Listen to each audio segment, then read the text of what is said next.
ইরানের হামলা ঠেকাতে ইসরায়েলকে সহায়তা করেছে এই দেশগুলো। নিশ্চয়ই দেখতে পেয়েছেন, এর মধ্যে আছে কয়েকটি আরব দেশ। জর্ডান ধ্বংস করেছে মিসাইল ও ড্রোন। সৌদি আরব আর আরব আমিরাত সহযোগিতা করেছে ইরানের হামলার ব্যাপারে গোপন তথ্য দিয়ে। কিন্তু কেন গাজায় আগ্রাসনের বিরুদ্ধে সমালোচকের ভূমিকায় থাকা এসব দেশ কেন ইসরায়েলকে বাঁচাতে গেল?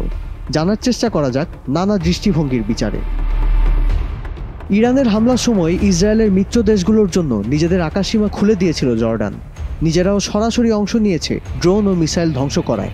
ইসরায়েলের প্রতিবেশী এই দেশটির দাবি, ইসরায়েলের প্রতিরক্ষায় নয়, নিজেদের স্বার্থেই এতে অংশ নিয়েছে জর্ডান। বলছে নিজেদের আকাশসীমায় দেশ ও মানুষের জন্য কোনো ধরনের হুমকি তারা সহ্য করবে না, সে ইরান কিংবা ইসরায়েল যে দেশেরই হোক। আবার দেশটির মাটিতে মার্কিন, ফরাসি ও ব্রিটিশ ঘাঁটির চিত্র দেখে বোঝা যায় পশ্চিমা দেশগুলোর উপর তার নির্ভরশীলতার দিকটি। অন্যদিকে সৌদি আরব প্রথমে স্বীকারই করতে চায়নি ইসরায়েলকে সহায়তা করার কথা। আরব আমিরাত ছিল নিশ্চুপ। মার্কিন যুক্তরাষ্ট্র জানিয়েছে আরব রাষ্ট্রগুলোর সঙ্গে তাদের এই জোট মূলত মধ্যপ্রাচ্যে সম্ভাব্য আঞ্চলিক সংঘাত ঠেকিয়ে দিয়েছে। অন্যদিকে পাল্টা হামলার কথা তুলে বারবার চাপা হুঙ্কার দিচ্ছে ইসরায়েল।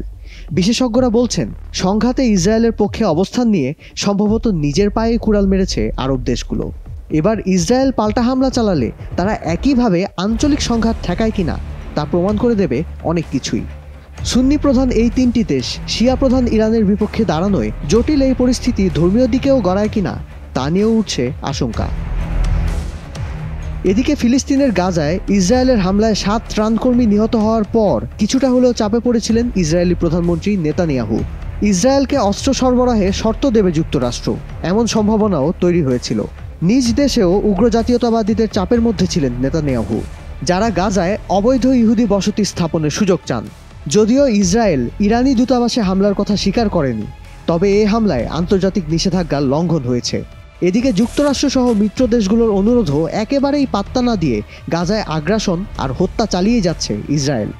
এত কিছুর পরও ইরানের সঙ্গে সংঘাত শুরুর পর আবার ইসরায়েলের পাশে থাকার ঘোষণা দিয়েছে যুক্তরাষ্ট্র।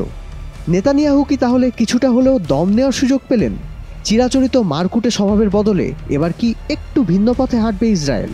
সময়ই তা বলে দেবে। মধ্যপ্রাচ্য পরিস্থিতির সর্বশেষ আপডেট পেতে ভিজিট করুন prothomalo.com/video। ফলো করুন প্রথম আলোর ফেসবুক পেজ ও ইউটিউব চ্যানেল। থাকুন ভালোর সাথে, আলোর পথে।